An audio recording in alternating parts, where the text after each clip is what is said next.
Assalamualaikum warahmatullahi wabarakatuh. Alhamdulillah wassalatu wassalamu ala Rasulillah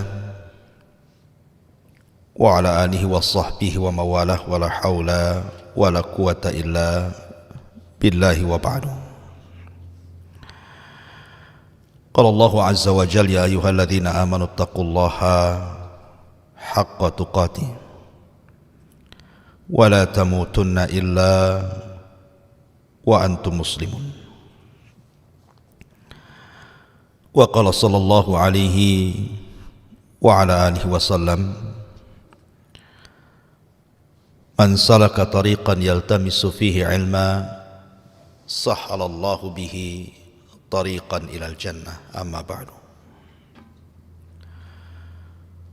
Para pemirsa dan juga para pendengar di manapun Anda berada, alhamdulillah segala puja dan puji hanya milik Allah subhanahu wa ta'ala. Di pagi hari ini kita dipertemukan di media ini sebagaimana Allah subhanahu wa ta'ala mempertemukan kita di media yang mulia ini di dunia. Semoga Allah subhanahu wa ta'ala juga mempertemukan kita di sorga kelak, amin ya rabbal alamin. Ma'asyiral muslimin yang dimuliakan Allah subhanahu wa ta'ala, pembahasan di pagi hari ini kita akan membahas sebuah pertanyaan soal kenikmatan surga. Dan pertanyaan ini muncul dari kalangan wanita, di mana dalam Al-Quran sering kita dapati kenikmatan bagi laki-laki dengan digambarkan sedemikian rupa, bidadari-bidadari yang disediakan Allah kepada mereka. Lalu apa kenikmatan kami di surga? Apa kenikmatan bagi para wanita di surga? Ini yang kita akan bahas di pagi hari ini. Apa kenikmatan yang akan Allah subhanahu wa ta'ala anugerahkan kepada para wanita yang menjadi para penghuni surga? Ma'asyiral muslimin yang dimuliakan Allah subhanahu wa ta'ala, kita tahu bahwa Allah subhanahu wa ta'ala telah berfirman di dalam Al-Quranul Karim, bagaimana Allah subhanahu wa ta'ala mensifatkan sedemikian rupa keindahan surga. Dan juga Nabi SAW juga demikian.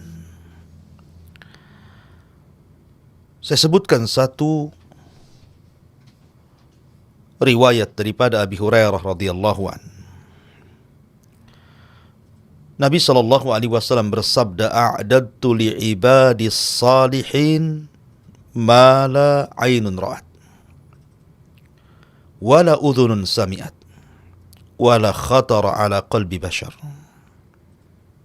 Waqra in syi'tum fala ta'lamu nafsum ma ukhfiya lakum min qurrati a'yun jazaa'an bima kanu ya'malun. Dari Abu Hurairah radhiyallahu an, Nabi sallallahu alaihi wasallam bersabda, Allah subhanahu wa ta'ala berfirman dalam hadis qudsi, aku telah sediakan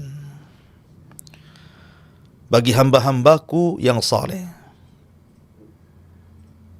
kenikmatan-kenikmatan di sorga yang tidak pernah dilihat mata, didengar telinga, bahkan terlintas pun di benak manusia tidak bisa. Maka bacalah kalau kalian berkehendak fala ta'lamu nafsum ma ukhfiya lahum min qurrati a'yun jazaa'an bima kanu ya'malun. Dan jiwa tidak mengetahui apa yang Allah sembunyikan kepada mereka dari kenikmatan yang merupakan penyejuk mata sebagai balasan terhadap apa yang mereka kerjakan di dunia. Artinya, sebagaimana kalangan laki-laki diberikan nikmat yang tidak terlihat mata, tidak terdengar telinga, bahkan terlintas pun tidak bisa, saking nikmatnya, maka para wanita juga kurang lebih sama seperti yang Allah anugerahkan kepada laki-laki. Ma'asyiral muslimin yang dimuliakan Allah Subhanahu wa taala. Di dalam hadis Nabi sallallahu alaihi wasallam, Nabi sallallahu alaihi wasallam mengatakan, "Idza shallatil mar'atu khamsaha wa shamat syahraha wa hasanat farjaha wa ata'at zawjaha qila laha udkhulil jannata min ayyi abwabil jannati syi'ti wa fi riwayatin min abwabis thamaniyati syi'ti." Kata Nabi sallallahu alaihi wasallam, apabila seorang wanita melaksanakan salat 5 waktu, menjaga puasa Ramadan, berusaha untuk menjaga kemaluannya, taat kepada suaminya, maka akan dikatakan kepada wanita tersebut, masuklah engkau ke dalam sorga dari pintu-pintu sorga sesuai dengan kehendakmu. Dalam riwayat, dari 8 pintu sorga sesuai dengan kehendakmu. Ma'asyiral muslimin yang dimuliakan Allah Azza wa Jalla, tentu kalimat udkhulil jannah min ayyi abwabi al jannati syi'ti, masuklah wahai para wanita ke dalam sorga dari pintu-pintu sorga sesuai yang kau kehendaki, ini adalah bentuk takrim, kemuliaan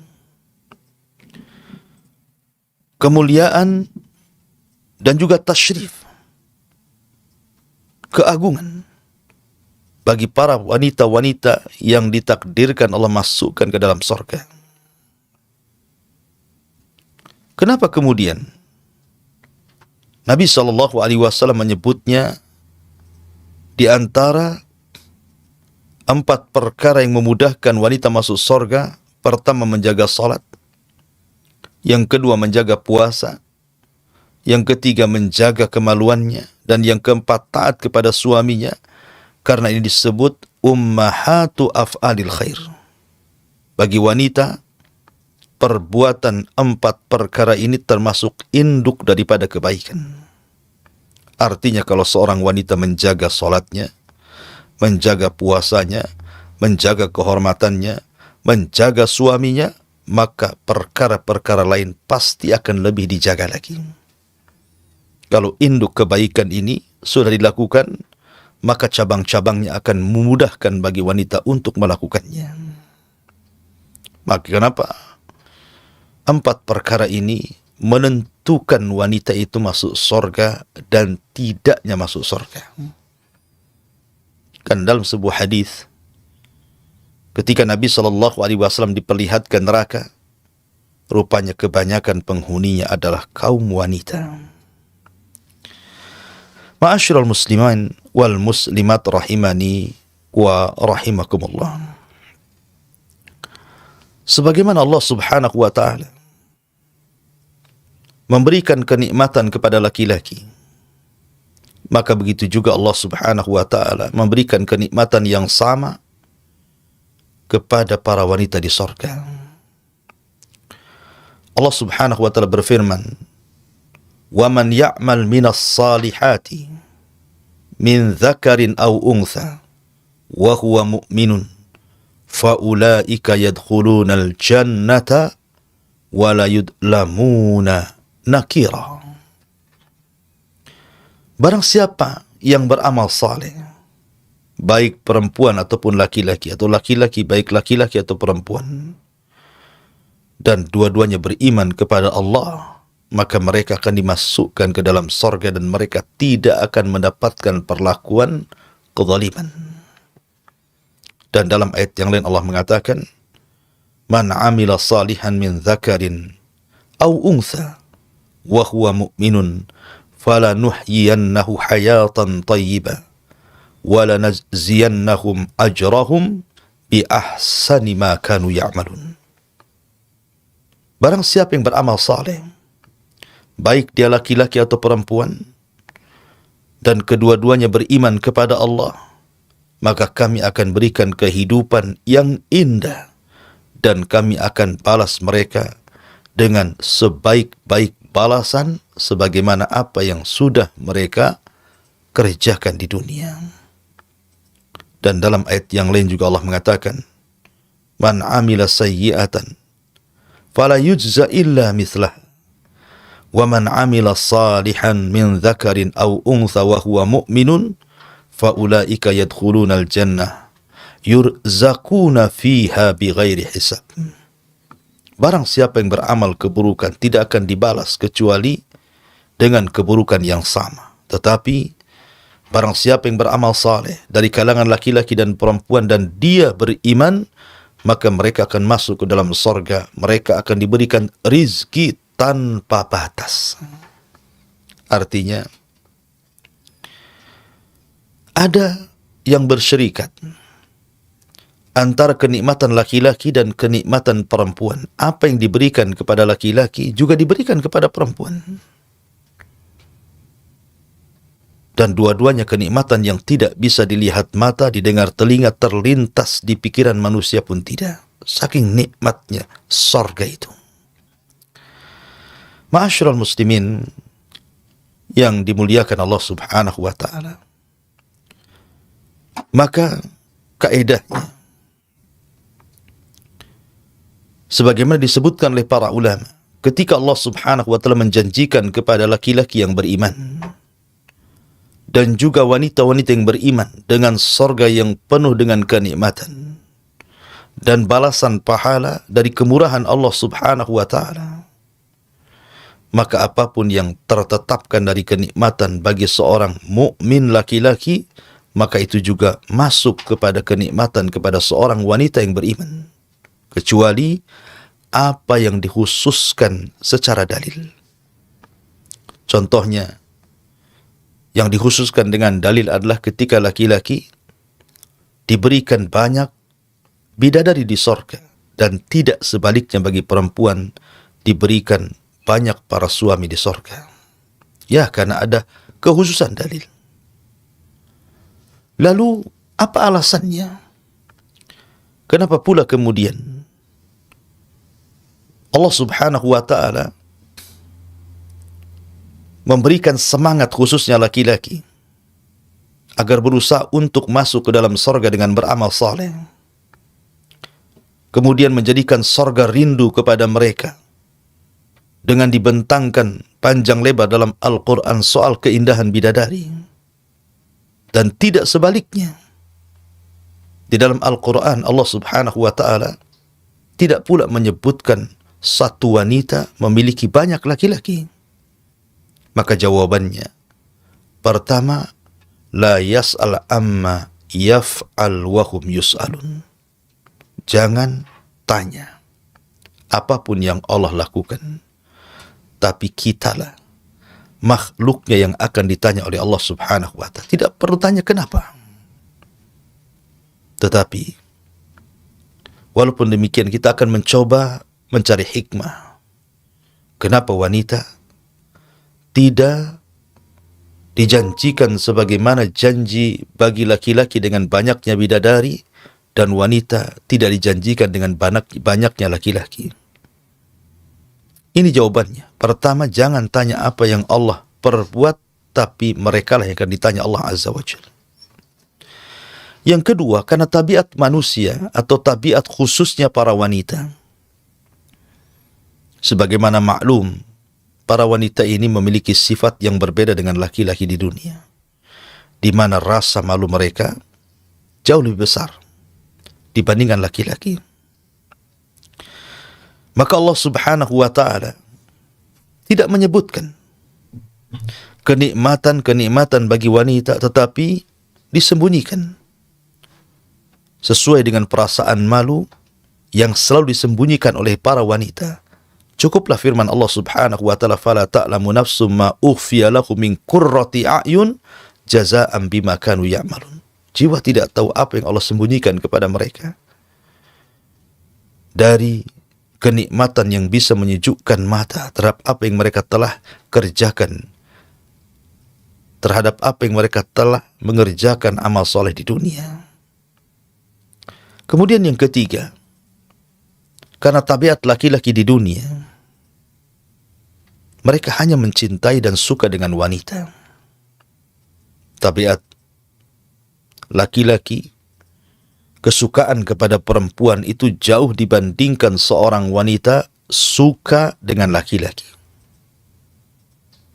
Di mana kesukaan laki-laki kepada perempuan itu jauh lebih besar dibandingkan kesukaan-kesukaan yang lainnya. Tapi perempuan tidak semua. Makanya banyak perempuan itu apabila sudah merasa cukup, sudah berusia, mereka tidak mau bersuami. Mereka tidak mau menikah. Karena kenikmatan wanita itu bersyirikat antara laki-laki, artinya dia suka laki-laki, di satu waktu juga dia suka dengan perhiasan, di satu waktu juga suka dengan kendaraan, di satu waktu juga suka dengan perabotan, dan begitu seterusnya. Sehingga Allah hanya menyebutkan bagi laki-laki kenikmatan dan tidak menyebutkan bagi perempuan di dalam Al-Quranul Karim. Kemudian juga sebagian ulama mengatakan seorang suami pikirannya fokus kepada seorang perempuan. Suami akan mencari istrinya. Dan kecemburuan suami kepada perempuan itu, kalau dia orang berakal, maka akan kuat. Sehingga karena kecemburuan itu lahir karena kesukaan seorang laki-laki hanya kepada perempuan dibandingkan nikmat yang lainnya. Makanya kenapa Allah lebih banyak menceritakan bidadari bagi laki-laki dan tidak sebaliknya. Ma'asyiral muslimin wal muslimat rahimani wa rahimakumullah. Akan tetapi walaupun demikian, banyak nikmat yang Allah Subhanahu wa ta'ala akan anugerahkan kepada para wanita di surga. Nikmat apa saja yang akan Allah Subhanahu wa ta'ala anugerahkan kepada para wanita di surga? Pertama, para wanita di surga,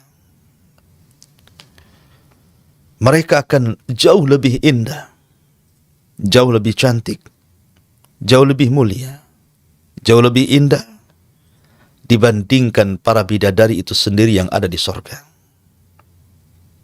Padahal Nabi SAW mengatakan, walau anna imra'atan min nisa'i ahlil jannah ittala'at ilal ardi la adha'at ma bainahuma wa la mala'at ma bainahuma rihan wa la nasifuha ya'ni al-khimar khairun minat dunya wa ma fiha. Kalau seandainya seorang wanita bidadari sorga muncul ke dunia, maka dia akan menyinari antara bumi dan langit dan akan memenuhi bau yang sangat harum semerbak antara bumi dan langit, dan sungguh kerudung wanita-wanita sorga jauh lebih baik dibandingkan dunia dan isinya. Rawahul Bukhari. Artinya bahwa wanita-wanita sorga yang dulunya hidup di dunia karena kelelahannya dia beramal saleh, akhirnya sebagai balasannya Allah masukkan ke dalam sorga, maka mereka akan diberikan kecantikan, keindahan, kemuliaan jauh dibandingkan wanita-wanita bidadari yang Allah ciptakan di dalam sorga untuk melayani kenikmatan laki-laki. Perhatikan beberapa riwayat. Nabi SAW sampai mengatakan, kabiduha mir'atuhu wa kabiduhu mir'atuha. Hati sang bidadari merupakan cermin bagi sang laki-laki, dan hati sang laki-laki juga menjadi cermin bagi sang bidadari tersebut. Bahkan riwayat yang dikeluarkan Imam Bukhari dan Muslim, yura mukhu saqiha min warai lahmiha minal husni. Bidadari itu terlihat sumsum tulang betisnya di belakang dagingnya karena indahnya. Artinya wanita-wanita yang masuk ke dalam surga, maka mereka dibentuk oleh Allah Subhanahu wa ta'ala sedemikian rupa dan memiliki kebaikan akhlak dan keindahan tubuh. Allah Subhanahu wa ta'ala mengatakan di dalam Al-Quranul Karim, minhunna khairatin hisan. Sesungguhnya mereka para wanita itu akan diberikan khair, kebaikan akhlak, dan juga hisan, keindahan, kecantikan yang tidak didapati di dunia. Bahkan saking indahnya para bidadari sorga itu, sampai Allah Subhanahu wa ta'ala mengatakan ka'annakunnal yaqutu wal marjan. Seakan-akan para bidadari itu permata-permata yakut dan juga mutiara. Sampai Qatadah mengatakan rahimahullahu ta'ala, fi safai yaquti wa bayani lu'lu. Para bidadari itu seperti permata dalam hal bening tubuhnya dan seperti mutiara dalam hal putih warnanya. Bahkan dalam ayat yang Allah mengatakan ka'annahunna baydun maknun, seakan-akan mereka adalah telur yang tersimpan dengan sangat baik. Artinya mutiara-mutiara putih yang tersimpan. Itulah sampai kinayah Al-Quranul Karim menggambarkan bidadari sorga itu luar biasa. Mereka suci, suci lahir, suci batin. Mereka tidak haid, dan itu nikmat bagi perempuan. Mereka tidak nifas, dan ini nikmat bagi perempuan. Mereka tidak meludah, mereka tidak mengeluarkan ingus, mereka tidak mengeluarkan bau-bau busuk, dan ucapannya indah, akhlaknya baik, hatinya tidak ada kedengkian, tidak ada dendam, tidak ada hasad, tidak ada permusuhan sesama mereka. Wa naza'na ma fi sudurihim min ghilin ikhwana. Kami cabut rasa dengki dan seluruh penyakit hati bagi penduduk surga. Ma'asyiral muslimin wal muslimat rahimani wa rahimakumullah. Jadi ketika Allah Subhanahu wa ta'ala dan hadis-hadis Rasul menggambarkan bagaimana keindahan, kesucian wanita-wanita bidadari surga, baik dari bersihnya badan mereka, indahnya dan cantiknya paras mereka, kemudian juga anggunnya akhlak mereka, itu tercampur menjadi satu. Dan itu tidak Anda dapati di dunia. Secantik apapun wanita di dunia, pasti ada kekurangannya, pasti ada cacatnya, pasti akan mengalami haid, pasti akan mengalami nifas, pasti akan mengalami bau, dan begitu seterusnya. Tapi ini tidak terjadi pada bidadari sorga.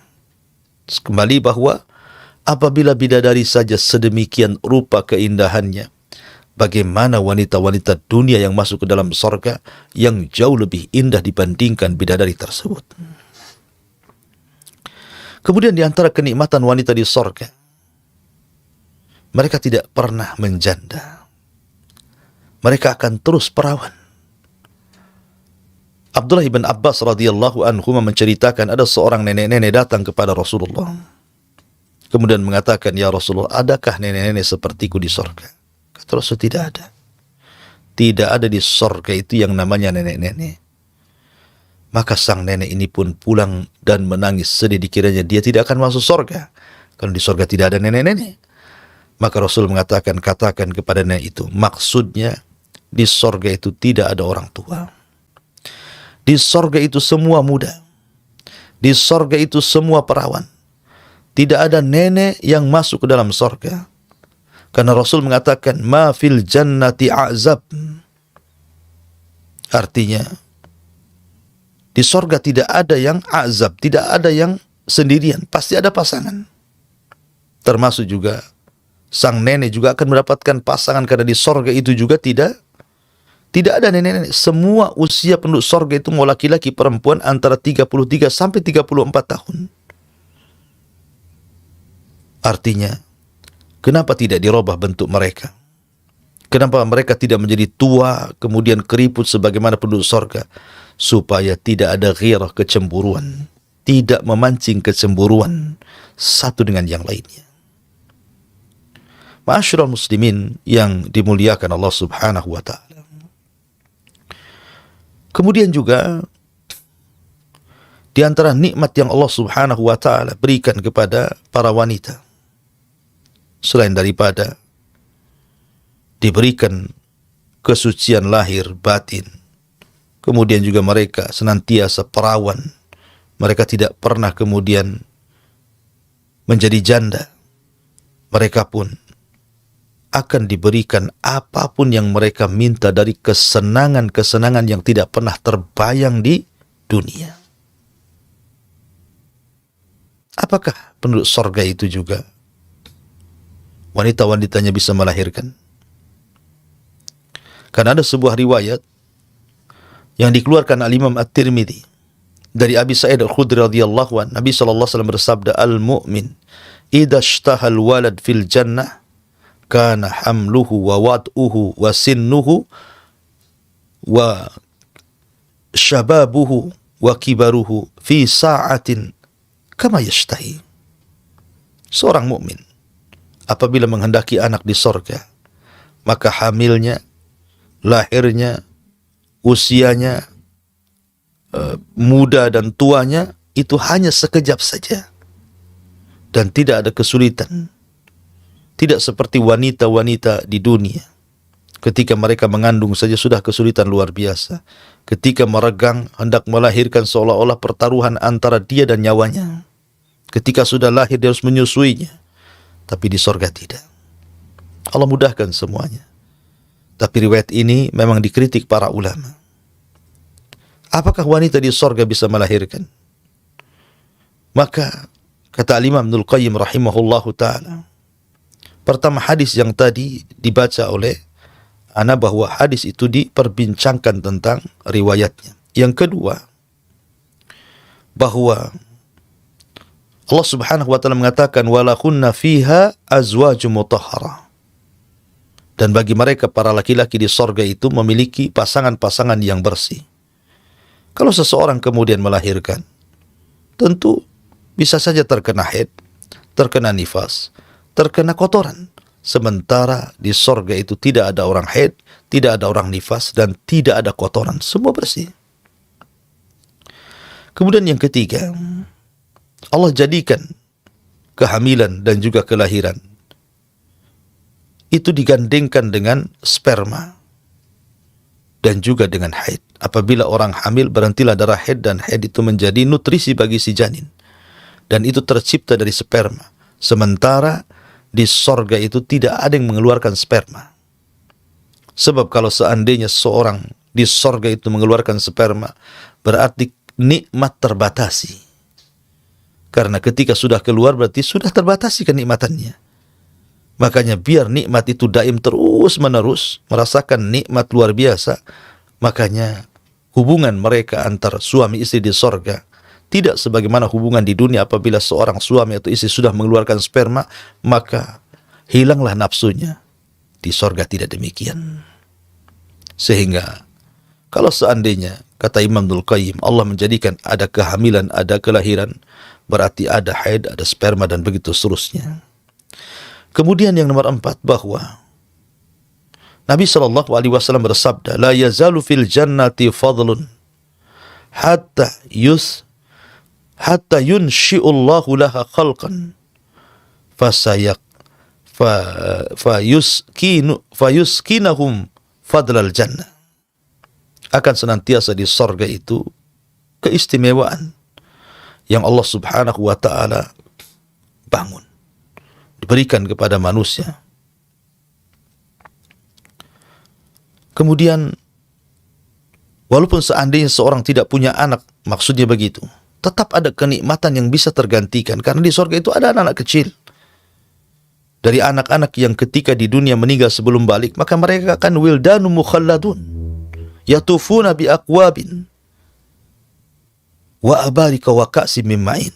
Ada anak-anak kecil yang meninggal belum balik, baik anak orang kafir atau anak orang yang beriman, maka mereka akan menjadi anak-anak di surga dan lucu-lucu, dan itu sebagai pengganti dari anak-anak dunia. Kemudian juga bahwa bisa juga dikatakan bahwa Allah Subhanahu wa taala berfirman, walladzina amanu wattaba'athum dzurriyyatuhum biimanin alhaqna bihim dzurriyyatuhum. Dan orang-orang yang beriman kemudian diikuti keturunan mereka dengan iman, maka kami akan gabungkan keturunan mereka di akhirat. Kalau seandainya ada keturunan di akhirat, tentu mereka jauh lebih baik, lebih mulia dibandingkan keturunan kita di dunia. Kenapa? Karena mereka tidak pernah bermaksiat sama sekali. Ini mustahil. Ya. Kemudian juga alasan yang terakhir bahwa surga itu bukan tempat berkembang biak manusia, tidak sebagaimana di dunia. Maka dari alasan-alasan ini, wanita di surga tidak akan melahirkan. Tetapi kalaupun seandainya mereka punya atau menghendaki anak, maka Allah akan anugerahkan kepada mereka. Karena apapun yang kita kehendaki ada di surga. Ma'asyiral muslimin wal muslimat rahimani wa rahmakumullah. Untuk pembahasan terakhir, saya ingin membahas tentang 6 perkara secara singkat. Tentang wanita-wanita yang mereka masuk ke dalam surga, itu ada 6 perkara atau 6 keadaan. Pertama, seorang wanita meninggal dan belum menikah. Apakah dia akan menikah di surga? Yang kedua, seorang wanita meninggal setelah diceraikan oleh suaminya dan dia belum menikah dengan laki-laki lain. Apakah juga akan menikah di surga? Memiliki pasangan di surga. Kemudian yang ketiga, seorang wanita yang meninggal, kemudian dia menikah. Sebelum meninggal dia menikah. Tapi Allah takdirkan suaminya tidak masuk ke dalam surga. Mungkin karena kekufurannya, karena maksiatnya, sehingga terpisah suami istri ini. Yang satu istrinya ke surga, yang satu pula suaminya ke neraka. Bagaimana sang istri ini? Apakah dia akan menikah lagi di surga, ataukah menunggu suaminya dikeluarkan dari neraka? Kalau memang Allah takdirkan tidak dikekalkan di dalamnya. Kemudian yang keempat, seorang wanita yang meninggal setelah suaminya. Jadi, antamuta ba'da zawajiha. Wanita mati duluan sebelum laki-laki. Kemudian laki-laki ini menikah lagi. Apakah juga si istri itu akan tetap juga, kalau seandainya Allah takdirkan suaminya masuk surga, akan tetap menjadi suami, ataukah dia boleh menikah lagi dengan laki-laki dari penduduk surga? Kemudian yang kelima, suaminya meninggal.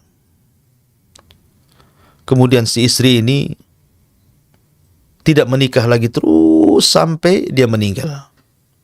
Mungkinkah kemudian dia akan kembali kepada suaminya? Dan yang terakhir, seorang suami meninggal, maka si istri ini kemudian menikah lagi dengan laki-laki yang lain yang bukan suaminya. Karena suami sudah meninggal, dia menikah lagi dengan suami yang kedua. Bagaimana statusnya? Apakah dia di surga dengan suami yang pertama ataukah suami yang kedua? Kalau dua-duanya masuk surga.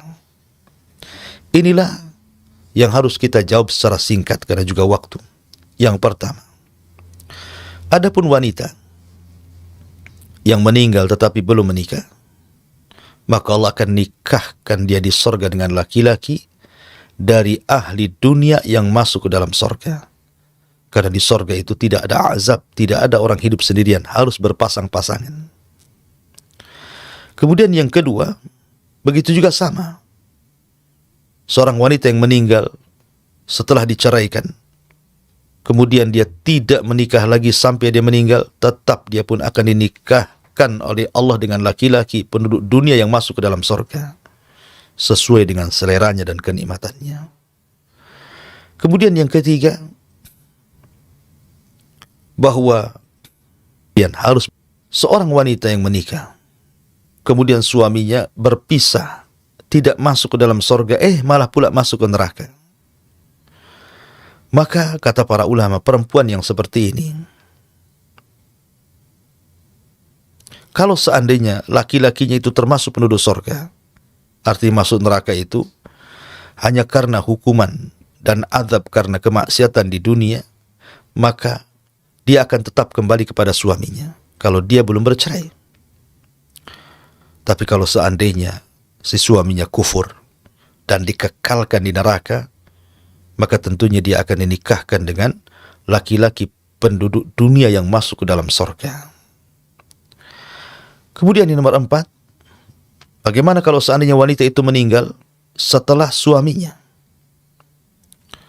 Maka dijelaskan, ammal mar'atu lati matat ba'da zawajiha fahiya fil jannah li zawjiha alladhi matat anhu. Maka wanita tersebut akan tetap bersama suaminya walaupun dia meninggal duluan. Kalaupun suaminya kemudian masuk ke dalam surga, tetap akan kembali kepada suaminya. Kemudian yang nomor 5, kalau seandainya suaminya meninggal duluan, kemudian wanita ini tidak menikah terus sampai meninggal, maka ini pun sama akan, kalau dua-duanya masuk ke dalam surga, maka Allah akan gabungkan kembali menjadi suami istri di surga. Yang terakhir, kalaupun seandainya seorang wanita ditinggal meninggal suaminya kemudian menikah lagi, maka sebagian para ulama mengatakan dia disuruh memilih antara suami yang pertama dan suami yang kedua. Ada juga yang berpendapat maka dia akan bersama suami yang terakhir yang dinikahinya. Wallahu a'lam, intinya bahwa wanita masuk surga akan sama mendapatkan kenikmatan yang Allah anugerahkan juga kepada laki-laki, pun sama Allah anugerahkan kepada para wanita. Mudah-mudahan kita semua termasuk ahlil jannah. Dan kita akhiri kajian kita, insyaallah kita buat tanya jawab sebentar. Silahkan bagi Anda yang ingin bertanya, kami kembalikan kepada moderator. Falyatafaddal mashkura.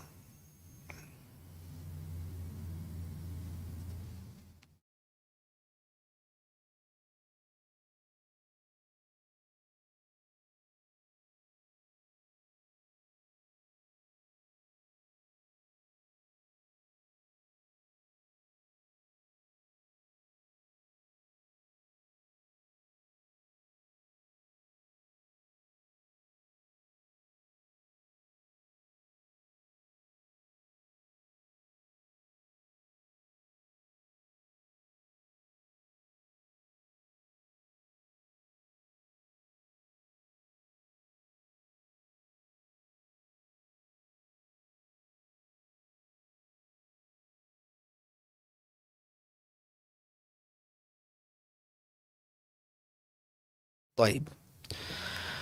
Pertama, semoga Allah subhanahu wa ta'ala memberikan kesembuhan kepada istri-istri yang sakit, yang tidak bisa melayani suaminya dan juga tidak bisa merawat anak-anaknya. Dan ingat, sakit itu takdir dari Allah subhanahu wa ta'ala. Bersyukurlah kalau seandainya ada para istri yang sakit dan suaminya mau merawatnya. Betapa banyak di dunia ini yang justru ketika istrinya sakit, justru suaminya malah menelantarkannya.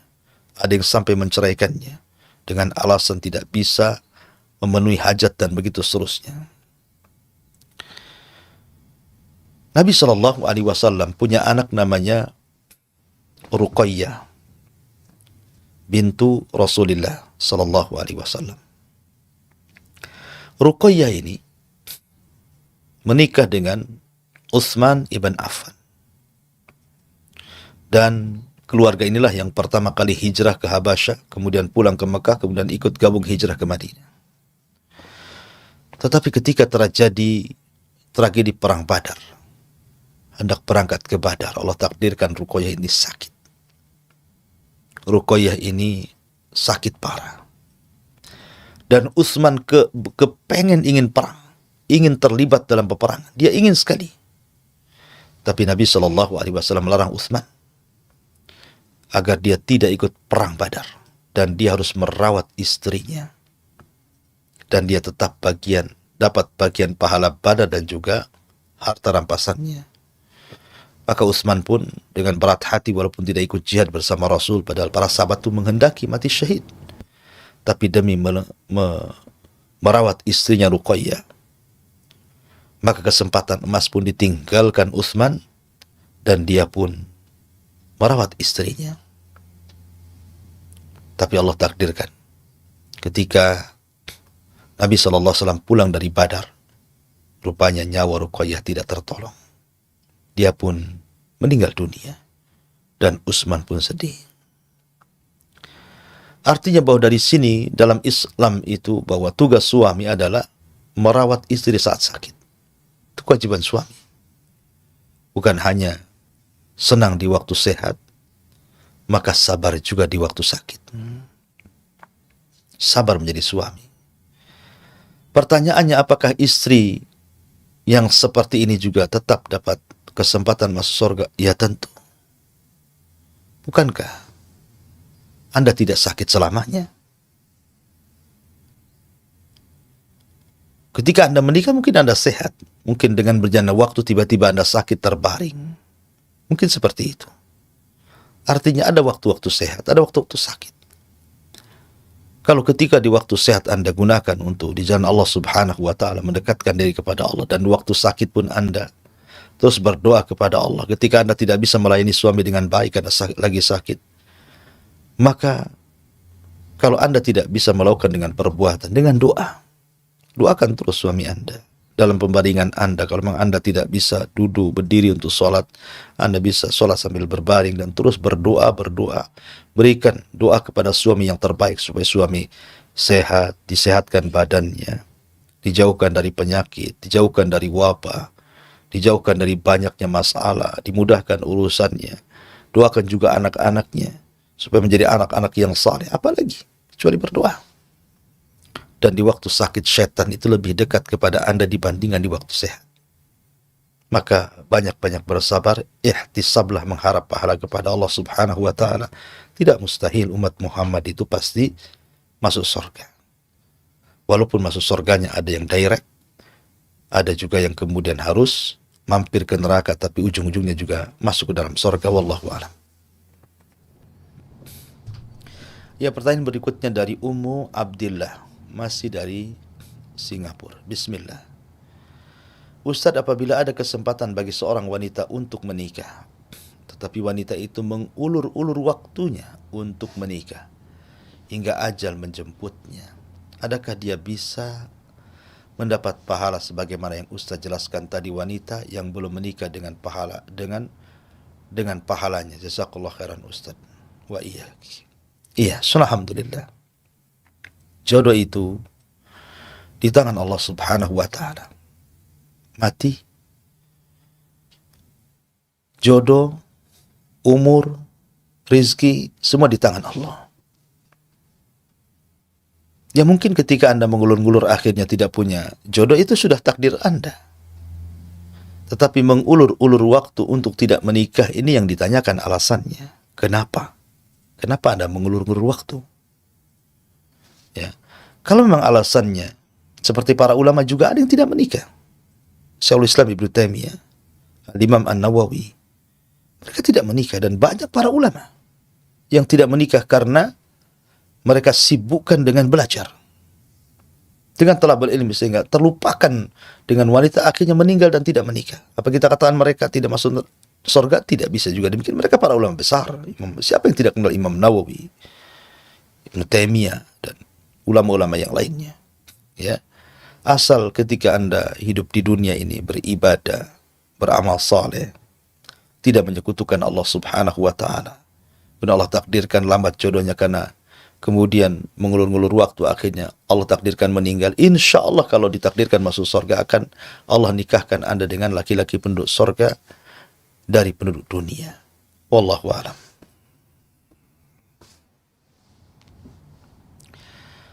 Ya, dari hamba Allah di Bekasi. Afwan Ustaz, mau tanya, apakah ada pahala khusus bagi istri pertama yang bersabar dengan suaminya yang menikah lagi? Saya pernah mendengar bahwa pahala bagi seorang wanita yang bersabar dengan poligami suaminya lebih besar dari pahala seorang mukmin yang pergi untuk berjihad. Maka menyetujui poligami suaminya lebih besar dibandingkan pahala jihad. Ya, saya belum pernah membaca atau terbaca atau pernah mendengar tentang bahwa poligami, seorang istri mengizinkan poligami pahalanya lebih besar dibandingkan pahala orang yang berjihad sampai mati syahid. Wallahu a'lam. Belum pernah mendengar. Akan tetapi, ya mungkin dia keterbatasan pengetahuan saya. Tapi yang saya ketahui saya belum pernah mendengar. Akan tapi begini, sekali lagi bahwa pernikahan itu bagian daripada jodoh yang sudah ditentukan dalam qada dan qadar Allah. Jadi suami Anda menikah lagi, ini sudah ditentukan oleh Allah dan sudah dicatat di Lauhil Mahfuz sebelum Allah menciptakan langit dan bumi 500 tahun sebelumnya. Allah sudah catat suami Anda ini akan menikah. Jadi percayalah dengan takdir. Dan tidaklah sebuah perintah itu pasti ada hikmah kebaikan. Poligami kan perintah dalam Quran. Ya, ada perintahnya. Bagi orang yang mampu melakukan keadilan tentunya ya. Kalau tidak sanggup adil ya satu saja cukup. Karena Nabi SAW juga berpoligami. Abu Bakar, Umar, Utsman, Ali semua berpoligami. Para khulafaur rasyidin berpoligami. Dan para sahabat hampir sebagian besar berpoligami. Belum juga para ulama dan begitu seterusnya. Tapi kalau seandainya Allah takdirkan Anda diuji oleh suami yang berpoligami, maka dan Anda melihat kemampuan suami, artinya suami sanggup melakukan itu dari segi finansial, dari segi nafkah harta ataupun batin begitu ya. Kenapa tidak diizinkan kalau seandainya suami sudah memberikan haknya kepada Anda selaku istri gitu ya. Hak rumah, hak nafkah baik lahir ataupun batin. Kemudian suami Anda menikah lagi. Ya memang secara naluri seorang perempuan tentu tidak mau diduakan. Ya, bahwa suami itu ingin dikuasai. Tapi kalau Allah takdirkan poligami mau di apa? Ya jelas sabar. Harus sabar. Harus lebih berakal lagi, lebih dewasa lagi. Ya, bahkan kalau bisa arahkan suami itu untuk adil. Ya, diarahkan, istri yang mengarahkan gitu ya. Jangan kemudian akhirnya istri yang pertama menjadikan rontoknya keluarga gara-gara poligami. Kan banyak orang-orang yang kemudian istri minta cerai gara-gara istri suaminya sudah menikah lagi. Tanpa alasan yang jelas, hanya gara-gara saya tidak kuat. Tidak kuat gimana? Belum dijalani sudah bilang gak kuat. Kalau orang itu memang beriman kepada syariat Allah Azza wa Jalla, menerima bahwa itu adalah putusan Allah Subhanahu wa taala, bahwa itu adalah takdir dari Allah, bahwa itu juga bagian daripada syariat Allah Azza wa Jalla. Ya. Kalaupun Anda tidak suka dengan poligami, minimalnya jangan mencela poligami. Tidak suka ya wajar, wanita tidak suka. Tapi jangan mencela poligami. Dan kalau Anda sabar, insya Allah itu lebih baik. Ya, kalau Anda sabar, kalau Anda tidak sabar dan melihat ada perlakuan dengan poligami, ketidakadilan, kezaliman suami yang kemudian sudah dibolehkan Anda meminta cerai, ya tidak ada masalah minta cerai kalau tidak sanggup. Tapi jangan kemudian menyuruh suami menceraikan istri yang sudah dinikahinya. Dosa besar, tidak boleh. Tidak boleh kemudian seorang istri gara-gara cemburu dia meminta suaminya untuk menceraikan istri keduanya. Sebab kalau suami sudah menikah dengan wanita yang kedua, berarti posisi Anda dengan wanita kedua itu sama. Sama saja. Karena sama-sama istri daripada suami Anda. Wallahu a'lam, intinya bahwa hadis yang Anda tanyakan kepada anak-anak tidak tahu. Ya, wallahu a'lam. Ini keterbatasan pengetahuan saya belum pernah mendengar hadis tentang sabarnya wanita akibat suaminya berpoligami sama dengan jihad atau lebih besar daripada jihad. Nanti coba saya cek lagi gitu ya. tentang masalah di sini. Dan kalau memang ketemu nanti insyaallah mungkin minggu depan kita akan jawab gitu ya. Wallahu a'lam.